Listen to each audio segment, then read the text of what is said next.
அமரன் படத்தினுடைய ஷூட்டிங் வந்து டோட்டலாக இப்போ கம்ப்ளீட் பண்ண போகிறாங்க. ஸோ ரீசெண்டாக பார்த்தீங்க அப்படின்னா இந்த படத்தை வச்சு யாரை வச்சு பயோகிராஃப் பண்ணாரோ அவருடைய சமாதிக்கிட்டலாம் போயிட்டு எல்லாமே வந்து பூஜையெல்லாம் பண்ணியிருந்தாங்க. ஸோ இப்போ பார்த்தீங்க அப்படின்னா மே 15ஆம் தேதிக்குள்ளே இந்த படத்தினுடைய டோட்டல் ஷூட்டிங்குமே வந்து கம்ப்ளீட் பண்ண போகிறாங்க.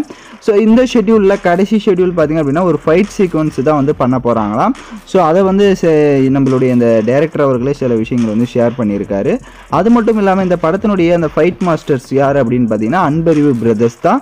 ஸோ அவங்க லியோ, விக்ரம், அப்புறமா எல்லா படம் ஜெயிலர் இந்த மாதிரி படத்துக்கு எல்லாத்துக்குமே அவங்க தான் ஃபைட் மாஸ்டர் வந்தாங்க. ஸோ அவங்க தான் இந்த படத்துக்குமே வந்துட்டு ஃபைட் கோரியோகிராஃப் பண்ணுறாங்க. ஸோ அதுவும் தரமாக வந்திருக்குன்ற மாதிரி சொல்லியிருக்காங்க. எல்லாமே வந்து ஒவ்வொரு ஃபைட் சீன்ஸுமே வந்துட்டு இதுவரையும் சிவகார்த்திகேயன் அவர்கள் வந்து பண்ணாத மாதிரி வந்து சொல்லியிருக்காங்க. பட் வெயிட் பண்ணி பார்ப்போம். அமரன் படம் வந்து இந்த மே 15 ஷூட்டிங்கை ஃபுல்லாக கம்ப்ளீட் பண்ண போகிறாங்க. பட் ரிலீசிங் அப்டேட் எப்போ வரப்போகுதுன்னு தெரியல. வெயிட் பண்ணி பார்க்கலாம். நீங்கள் எந்த அளவுக்கு அமரன் படத்துக்கு வெயிட் பண்ணுறீங்கன்னு மறக்காமல் கமெண்ட் பண்ணிவிட்டு சப்ஸ்கிரைப் பண்ணிக்கோங்க.